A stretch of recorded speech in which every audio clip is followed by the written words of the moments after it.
मुझे ये जरा बताइए प्रोफेसर रागी, उनका ये कहना है कि एक व्यक्ति की चोटी काटी गई इसलिए नहीं कि उसने बदसलूकी की, इसलिए नहीं कि उसने अपनी पहचान छुपाई, इसलिए क्योंकि वो पीडीए का व्यक्ति था जिसकी बात वो करते हैं।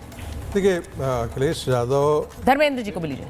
अखिलेश यादव बहुत ही घटिया स्तर की राजनीति कर रहे हैं और ये पूरा लल्लू और मुल्लू, लल्लू का मतलब लालू प्रसाद यादव का वंश और मुल्लू का मतलब मुलायम सिंह का वंश, ये दोनों इसी प्रकार के घटिया राजनीति के कारण यहाँ पर हैं। कोई ऐसी राजनीतिक चमक दमक के कारण और बहुत देश को बहुत बड़ा कुछ दे कर रहने इसके कारण यहाँ पर नहीं है। तो ये इसी स्तर की राजनीति करते हैं और करेंगे भी। दो बातें बहुत हमें साफ करना चाहता हूँ। बड़ा गंभीर विषय को आपने लिया है और मैं बिल्कुल सहमत नहीं हूँ कि सिर्फ और सिर्फ ब्राह्मण ही कथावाचक हो सकता है, सिर्फ ब्राह्मण ही कथा कह सकता है। कागभुसुंडी क्या थे? वो ब्राह्मण थे क्या?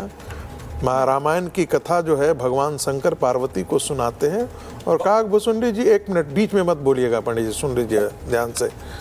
108 उपनिषद हैं और 108 उपनिषदों में जितने भी उपनिषद के भाष्यकार हैं इस शब्द पर आकर के कहीं पर नहीं रुकते हैं सर्वसामान्य की ब्राह्मण की परिभाषा क्या है। एक मिनट हाँ। मैं आपको बताऊं, ब्राह्मण का मतलब होता है जो ब्रह्म को प्राप्त कर गया हो। यह भी उपनिषद, एक मिनट सुन लीजिए, पहले मुझे बोल लेने दीजिए। वो ब्राह्मण जो यहाँ से जाता है, टीका लगा लिया है और बाकी जाकर के बाहर जाकर के तेल बेचता है, वो ब्राह्मण नहीं है। कुल उसका हो सकता है कि अपने आप को ब्राह्मण करें।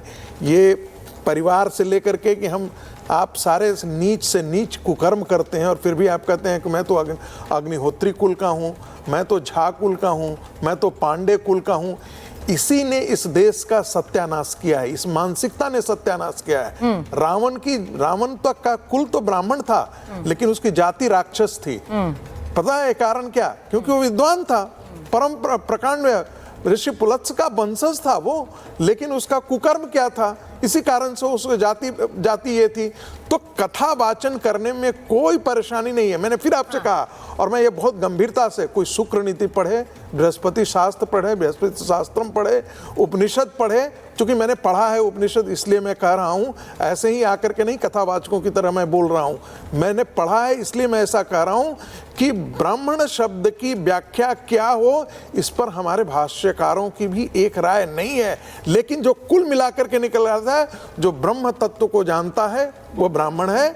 बाकी सारी बेकार की ये चीजें हैं कि मैंने झा कुल में पैदा लिया है तो मुझे कथा वाचन करने का अधिकार है, मैं शास्त्री कुल में पैदा लिया हूं तो वैसा करना है, और कोई यादव कुल में नहीं। एक मिनट 10 सेकंड, दो तीन बातें और टिप्पणी कर दूं। देखिए, इस प्रकार की घटिया राजनीति करने का मैंने कहा कि लल्लू और मुल्लू, स्वामी रामदेव को तो कोई नहीं जानता था कि उनकी जाति क्या है। सबसे पहले स्वामी रामदेव की जाति बताने वाला पता है कौन है? लालू प्रसाद यादव।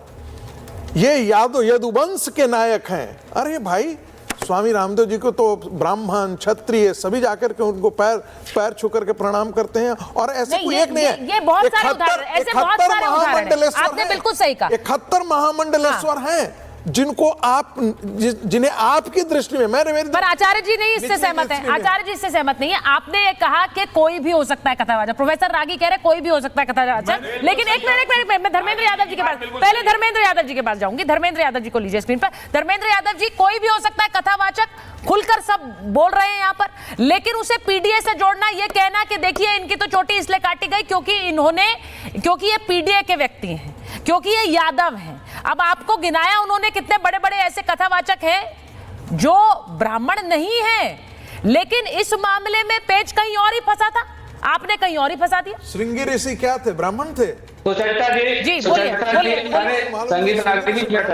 हाँ प्रोफेसर, मेरे बीच में क्या बोल रहे हैं आप? चुप हो जाइए। सुचरिता जी, पूरे पैनल में सबने बताया कि जाति जरूरी नहीं है कथावाचन के लिए। अगर उस कथावाचक के पास कोई गया था तो उसके ज्ञान पर भी कोई संदेह नहीं था। उसको आपने आमंत्रित किया था, अपने आप तो गया नहीं था, उसने आकर आपके घर में कथा कही।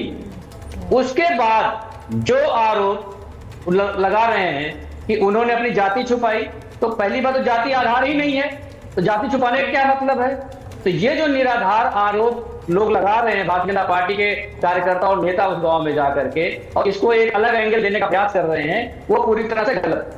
अगर जाति कोई आधार नहीं है, जाति कोई कौन छुपाएगा? दूसरी बात, जो वर्ण व्यवस्था का निर्माण जिसने किया था, वर्ण व्यवस्था ने सामाजिक अन्याय को जन्म दिया। वर्ण व्यवस्था के आधार पर भी आप ये कह रहे हैं, अब सुन लीजिए, वर्ण व्यवस्था के आधार पर भी आप कह रहे हैं जिसको ज्ञान होगा। नहीं धर्मेंद्र जी, प्रोफेसर साहब देखिए, प्रोफेसर वर्सेस प्रोफेसर है। एक मिनट वर्ण व्यवस्था के आधार पर तो यादव, प्रोफेसर धर्मेंद्र यादव, एक मिनट यादवों को बाहर निकालना चाहिए सबसे मैं एक चीज पहले। पूछना चाह रही हूँ, कृष्ण के वंशज माने जाते हैं चंद्रवंशी। मैं एक चीज कहना चाह रही हूँ, उन्होंने तो खुलकर कहा है, एक मिनट प्रोफेसर रागी, कुकर्म करते हैं, उन्होंने खुलकर कहा कि कथावाचक कोई भी हो सकता है। मैं इस मामले की बात कर रही हूं, मैं इस बात से सहमत नहीं हूं। मुझे लगता है कि यहां पर जब हम कहते हैं कि हर व्यक्ति समान है, तो हम ये नहीं कह सकते कि कथावाचक सिर्फ ब्राह्मण हो। पर ये मेरा मत है, ये मेरा मत है। आचार्य राज मिश्रा मुझसे सहमत नहीं है, वो खुलकर कहते हैं ये। लेकिन इस मामले में क्या आपने इसे इतना बड़ा इसलिए बनाया है क्योंकि आपको इसमें एक यादव वर्सेस ब्राह्मण एक पूरा संघर्ष नजर आ रहा है? यही सोच क्या नजर आ रही? प्रोफेसर साहब, इनका काम ही है यादववाद करना। सुचरिता जी, अब मैं आपको आधार कार्ड पर आता हूं। मैं आपसे निवेदन करूंगा, आपका बहुत बड़ा चैनल है, बहुत बड़ा शो है, योगी आदित्यनाथ के आधार कार्ड को आप अपने चैनल पे दिखाइए पूरे देश को कि उनके आधार कार्ड में उनका क्या नाम लिखा है और आज उनका क्या नाम है। इससे पूरे देश का सवाल है, पूरा देश जानना चाहता है कि जब आप कोई उपाधि हासिल कर लेते हैं तो उसमें आपका सरनेम जुड़ जाता है। अगर कोई डॉक्टर हो गया तो उसके नाम का डॉक्टर जुड़ जाता है, इसका मतलब ये नहीं कि आपने नाम बदल लिया है। तो नाम बदलने वाला जो प्रोपेगेंडा भारतीय जनता पार्टी द्वारा चलाया गया वो पूरी तरह से निराधार था। दूसरी बात, अब छेड़छाड़ की जो बात आप कर रही है, छेड़छाड़ की बात में भारतीय जनता पार्टी के द्वारा प्रायोजित है। पहले दिन प्रायोजित है, ऐसी कोई बात नहीं आई थी जो महिला ने बताई थी। आप ये कह रहे हैं प्रायोजित है?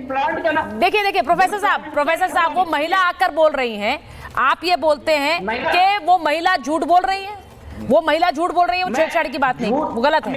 हाँ, झूठ और सच्चा फैसला पुलिस इंक्वायरी में होना चाहिए। मुझे पहले समझिए, झूठ और सच्चा सर्टिफिकेट भारतीय जनता पार्टी नहीं देती है, बाकी कोई पार्टी नहीं देती है। ये तो पुलिस इंक्वायरी की बात है, पुलिस इंक्वायरी में पता चल जाएगा कि सच क्या है। नहीं, पर आप तो ये कह रहे हैं ना कि पुलिस कमल लेकर हाथ में घूम रही है, आप तो यही कह रहे हैं। आपके नेता ने अभी बयान दिया है कि वो कमल लेकर घूम रहे हैं। एक मिनट समीर जी और जवाद साहब, एक मिनट।